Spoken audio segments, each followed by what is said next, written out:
Imposter syndrome is the experience of debilitating doubt of skill and talent, despite evidence of success.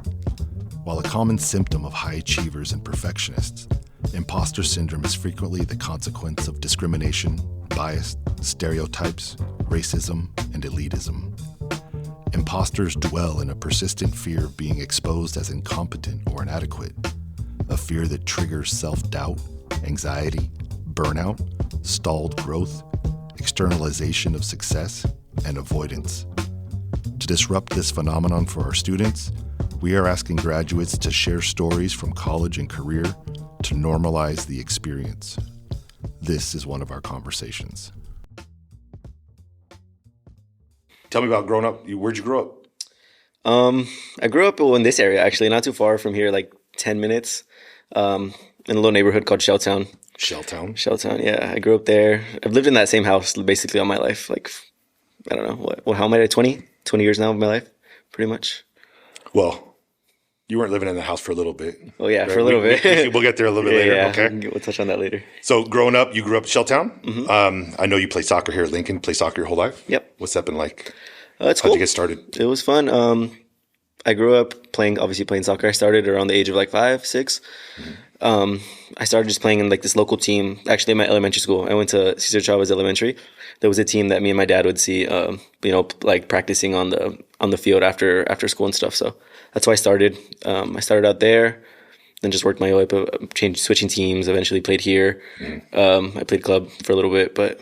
Did you do some coaching and stuff too along the way? I coached for a little bit. I used to work for the city of San Diego, like the recreation department. So I coached there. I coached like the Pee-wees, the little kids, and like a U13 group. That was down in North Park. I was up in North Park, so I coached there for a little bit. And then I also worked for a company called I-9 Sports. Similar thing. You're just coaching like little kids, kind of preparing them for that. Yeah. You still playing soccer? I play like recreationally, not too competitively. I play like every Friday, every Thursday, like La Mesa, East Lake, but nothing crazy now. Got you.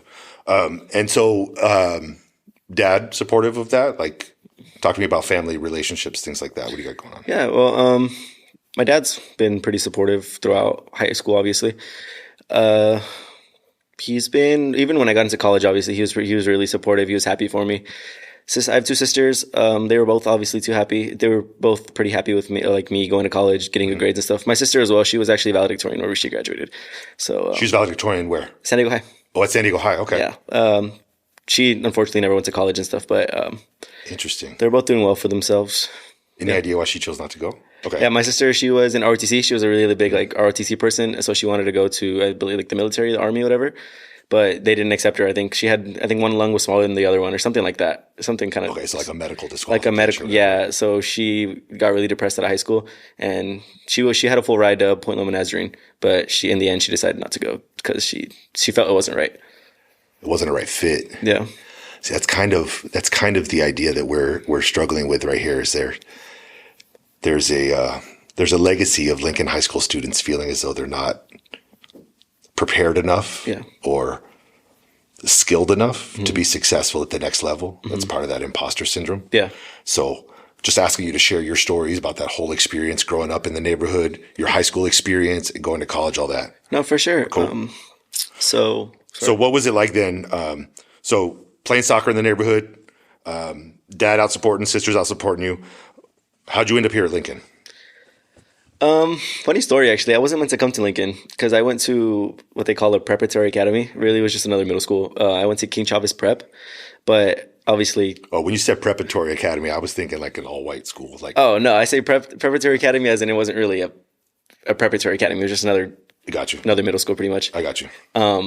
So I went there, and obviously my dad had friends. My dad knew people whose kids came to Lincoln, and they would tell my dad stuff they'd give it bad stigma, like being, oh, there's fights, your son's going to get into this, that, whatever. So in the end, I wasn't supposed to come to Lincoln.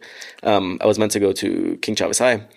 Wait, so that the choice the option to not come to Lincoln was something that was being pushed by dad because of the stigma that was attached. Yeah, pretty much. Can you talk to me about that stigma a little bit more? Yeah, we were talking a little earlier about how other schools in the area, like Hoover High, there's lots of fights and stuff like that, but Lincoln seems to get that stigma attached to it.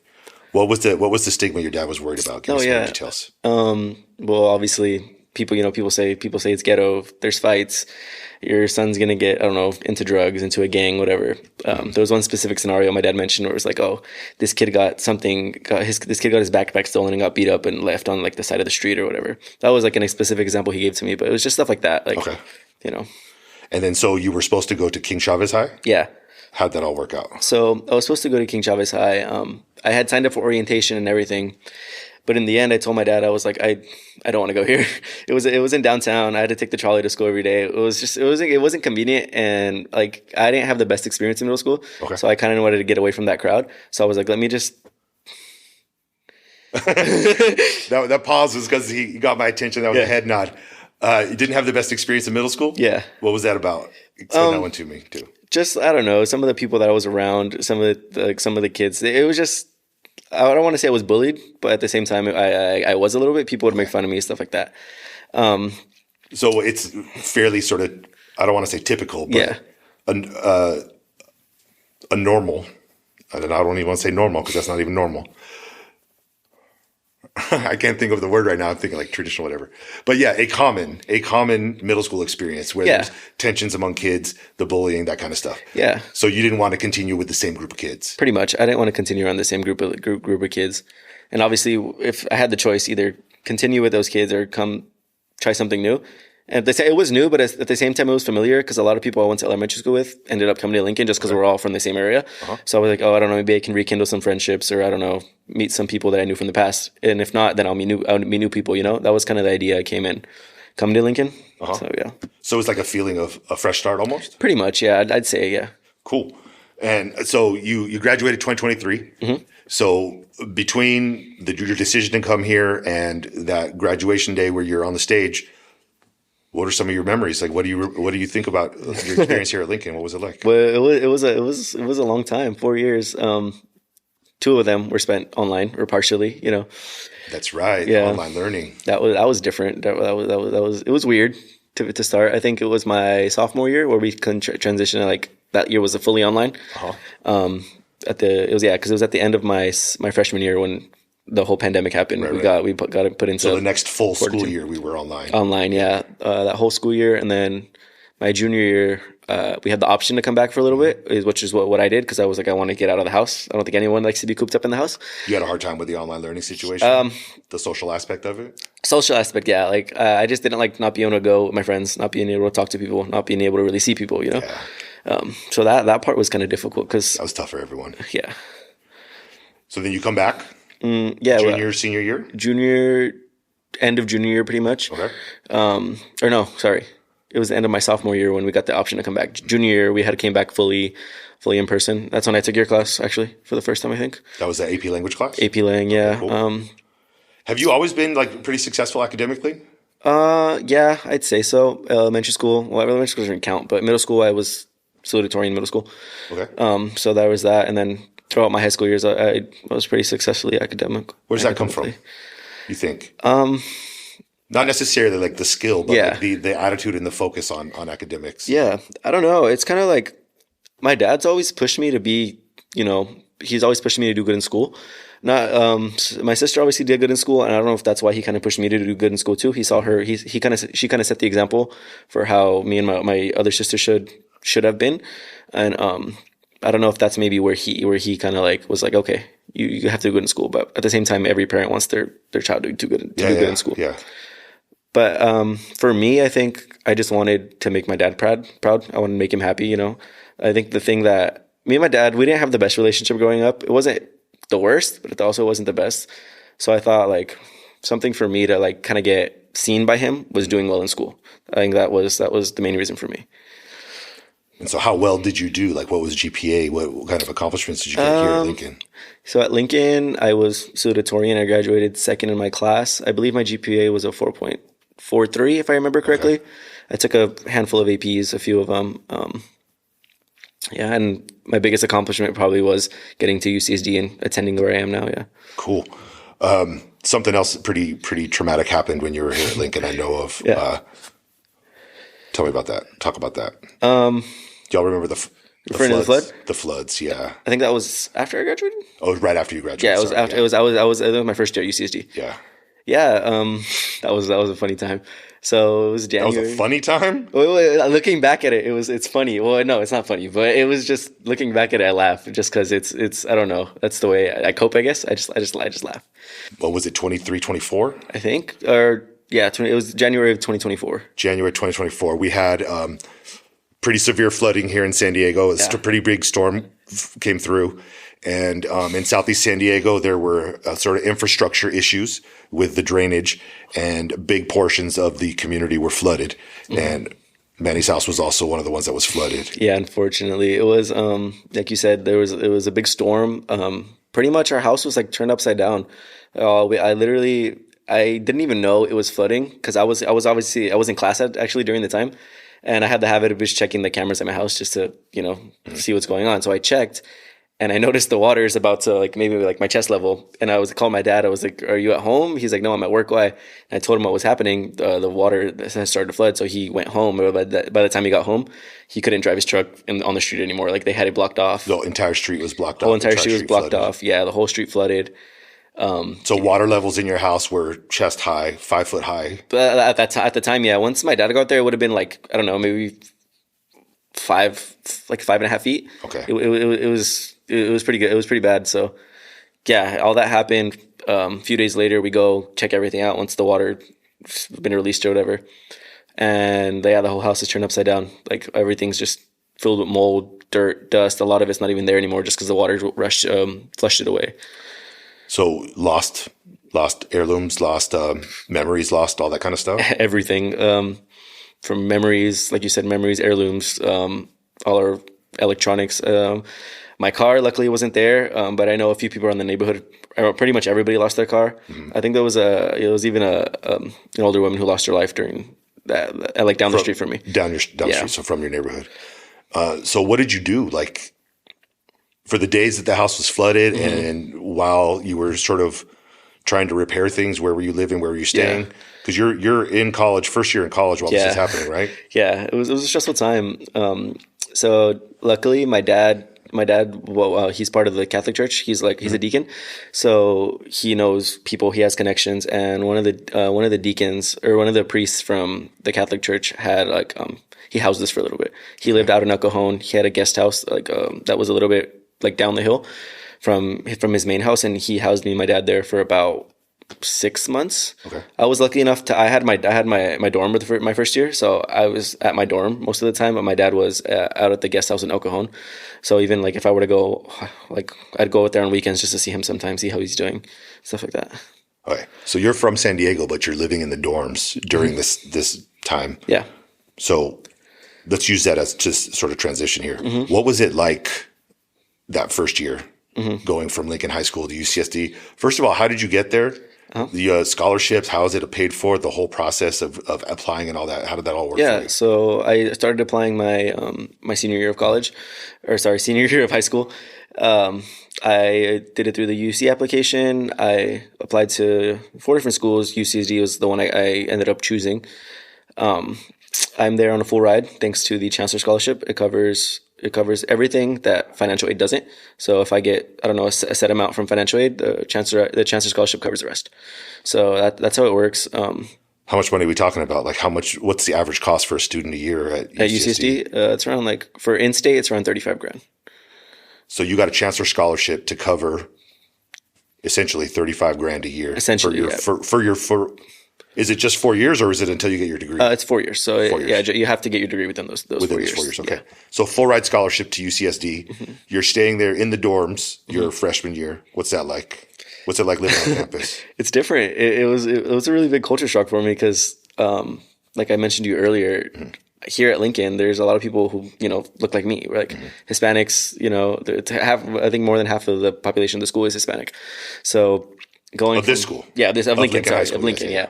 Going to UCSD, where it's mainly Asian and Caucasian, it's really different. I mean, just in my dorm, my first year, I had a triple, which is where you room with 3 other people. So mm-hmm. it was me, and then my 2 roommates who were both, one was Southeastern Asian, and one of them was Asian, Thai to be specific.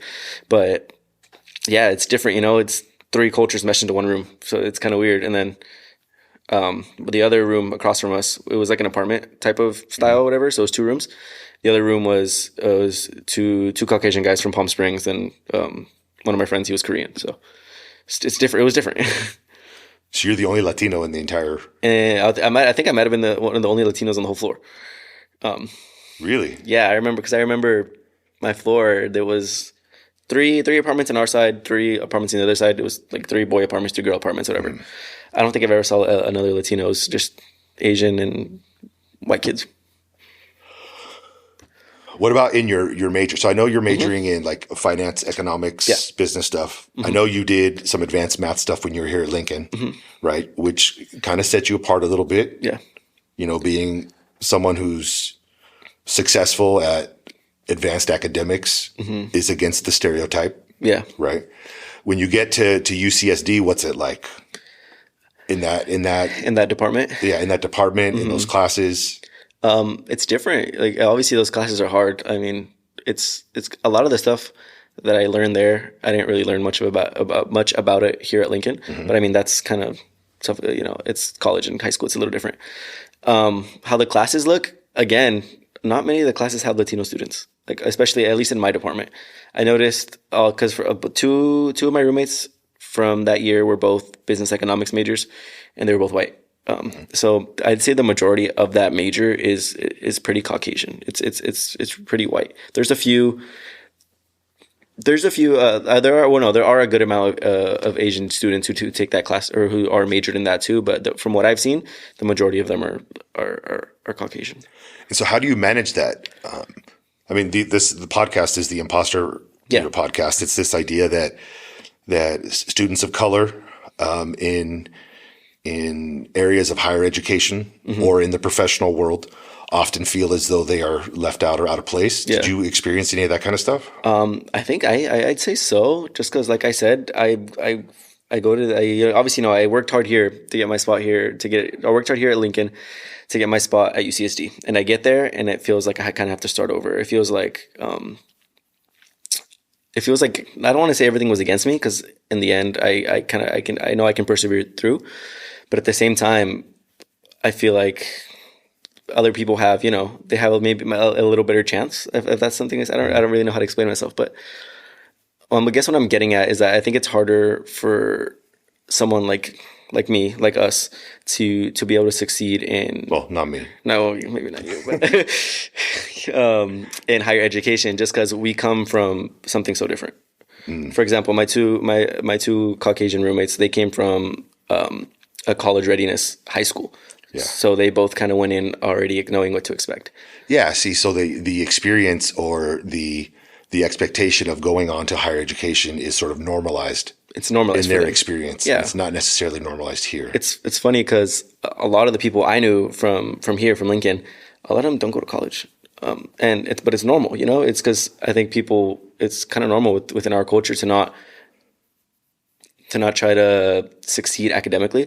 You kind of high school, like your high school diploma is kind of like the line, you get past that and you're like, okay, that's good enough. When you say my culture, Hispanic culture. Okay. I'd say like there's not a lot of Hispanics in higher education. And I think that's just because it's so normalized for us to kind of stop after the high school diploma. Do you think the schools have a sort of responsibility to change that narrative, or to try to change that narrative? I'd say so. I think the schools should be kind of trying to promote that anyone can get their degree, anyone can go and pursue a higher education, just because it's the truth. I mean, if I wanted to go pursue, obviously I am pursuing my bachelor's, right? But I should be able to do it the same way that, say, you could do it, or say, I don't know, somebody else, And you can. This is not to say that you can't achieve it, because you are. I mean, you're being far more successful than I was when I first started trying college and stuff. But there's certain privileges that we can't ignore, right? Sure. That someone like me receives. And maybe it's just something like that college going culture in high school. Yeah. Like for me, the expectation was, I didn't think there was another choice. I thought that's all I did. Yeah. When high school, then college, that was what was expected. So you're on campus UCSD. You're in classes where you may be the only Latino. Yeah. Yeah. How do you manage that? You said you mentioned something about maybe feeling like, I don't want to put words in your mouth. I don't remember exactly what you said, but like being not prepared enough, or No, yeah. like how do you manage that if you feel like an imposter, but yet you're still there? Yeah. So obviously something is working. You found something out. Yeah. What was that? I thought for me, what it was just trying to go and kind of like branch out, you know? Because at first, honestly, when I got to UCSD, I was scared to talk to different types of people. Or not scared, but maybe I kept to myself. I was more introverted, you could say. But I think what helped me was obviously, you know, I guess opening my mind to different kind of relationships that I can have with people. For example, like I don't know, like with my roommates. Again, I keep going back to this, but it's the perfect example just because I lived with them. Like it was different to live with them, but like I don't think I ever would have kind of. And no offense to you or any white people out there, most of the time I don't gravitate towards people that aren't Hispanic. I think something that's about me is I make friends who look like me. I make friends who talk like me. I make friends who have similar interests as me, you know. And I think what I tried to do in college was branch out of that. I thought it would benefit me, and in the end, I think it has, just because I met so many different types of people at school now, and it's definitely. I'm reminded of something Carly on our last episode mentioned. She mentioned that when she got to UCLA, and she's African American female, when she got there, she realized that, these black people here are not my kind of black, or I'm not their kind of black. Like within the diaspora, she was talking about that there's huge variety, right? And I think that's part of the college experience is you start realizing that it's not just that one type of Latino or that one type of white. Like there's different types of people, variety there, right? Definitely. And that seemed to help you? I think so. I think just realizing, like you said, the variety of people that comes with college, it's something that helped me, just because it was a new experience for me. It was something that really opened my mind to just everything about college, you know? Right. Especially, I think academically, when I first started, I struggled a lot because it's different, you know? But normally I'd be kind of scared to ask for help from somebody I don't know, or somebody that I'm not familiar with. According to Carly, all you need to do is you need to find yourself a black woman on campus. Right? That's what she said. Because they're gonna. She's doing her doctoral research on this concept. It's called other mothering. And she said on campuses, I bet just culturally in life, a lot of times African American women tend to be the nurturers. So if you needed help with assistance with kind of stuff, that would be the person that you would just engage with. They would help you out. Maybe. Did you get involved in any like clubs or organizations or anything like that? I did my first 2 years. I was in what's called the Business Economic Mentorship Program. It's just a program I'm sorry, that sounds nerdy. It was pretty nerdy. Okay. It was just a mentorship program for business or economic majors specifically. You can kind of join that program, and it's just it's a mentorship program where they give you advice. They provide you with like study spots, study sessions, just stuff like that. Any internship type stuff? I had one internship. It was last year through the city of San Diego. It was it was just like it was a human resources internship. Okay. I did that. That was cool. I rushed a pre-professional frat. Unfortunately didn't get in, but it was like for like a week. It was cool. But I'm gonna stay quiet on that whole frat rushing thing. I got some jokes about that. I'm gonna keep to myself. It was a pre-professional one. It wasn't my intention to rush for it, but it was because it was a. Hey, you want some connections in the world? That's exactly. That's the one of the only reasons I did it. It was a pre-law frat, and I'm not interested or wasn't interested at law at the time, but my girlfriend was. So she's like, just go with me. I'm like, okay, I'll go with you. Cool. But. Yeah, aside from that, I tried out for the club soccer team there a few times. Unfortunately, didn't make it. What's it like being on a campus where it's not like a huge sports, it's an academic school. Yeah, definitely. Right? What's that like? It's different, you know. Is that a fit for you? I don't know, because obviously here at Lincoln, it's a pretty big sports school here, right? We have football, soccer, basketball, whatever. But I went to UCSD when I first got there was no really big sports at all. Luckily now we have a pretty decent basketball team, but first 2 years, it was weird because I feel like I didn't have much to do. But at the same time, I think that's my own fault just because I didn't put myself out there as much as I should have. I wouldn't say I wouldn't say it's a fit for me, but at the same time, it wasn't. A lot of the times, it felt like I was just there. So Okay. Looking back on it now, you don't think it's a fit, a great fit? I mean, that scholarship's got to be a good I mean, fit. yeah, like the scholarship is obviously a good fit. I like that, right? Yeah. But looking back at it, like I was actually think it's funny because I was thinking about this on my way here. I was like, because obviously I got into UCLA, so Okay. there's times where I think, oh, how would it have been if I would have went there instead of UCSD? You know, where I know UCLA, the Hispanic population is a little bigger. They have more of a Chicano, whatever, Chicana like culture there. So I just think back to myself. Oh, I wonder how different it would have been. Do you feel like you're missing that aspect of college life? I'd say a little bit. Then again, I don't really blame anyone but myself because I should have put myself more out there. But I do miss that. I didn't really get to go out and do as much as I would have liked. Yeah. Yeah. You were talking a little bit earlier about protesting, activism type stuff on campus. Yeah. Have you been involved in any of that kind of stuff? What does that look like on campus? I haven't personally been involved, but I've seen it. I've seen it happen. There was, I think it was last year. I think might have been one of the pro-Palestine protests, where basically what happened is people basically like sat out and camped in front of Geisel Library, which is our library at UCSD, Right. and they were there for, I think it might have been 3-4 days. But on the last day that forced them to leave was when cops came and started, pepper spraying, macing, smoke bombs, all that kind of stuff. That was Good times, you want to call it that? Yeah. I guess. Cool.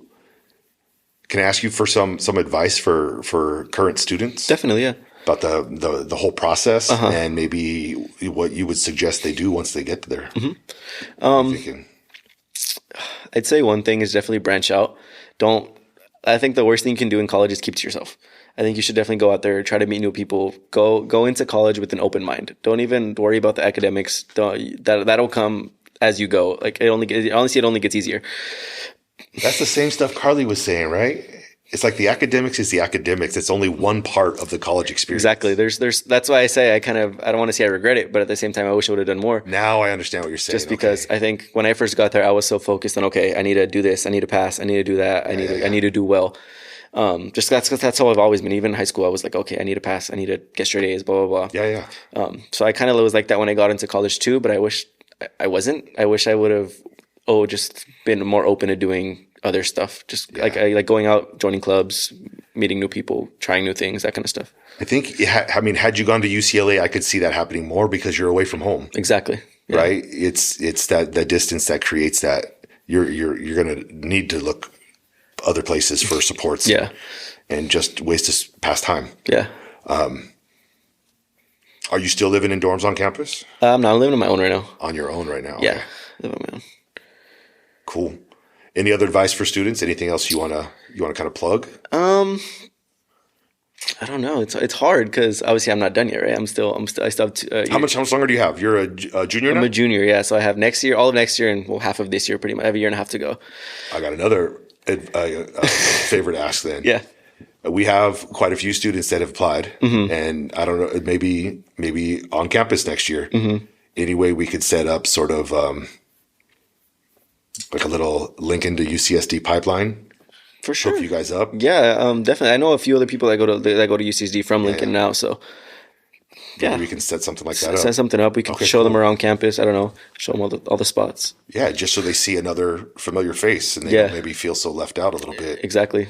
I think that would have been something I would have liked definitely to have. Obviously now I know some people that went to Lincoln that are either older than me or younger than me or the same age. Yeah. But I think that would have been nice to have. Going just seeing a familiar face, going into a whole new area, pretty much a whole new sector. So, yeah. Cool. Well, thank you for coming in today. Of course. Appreciate it.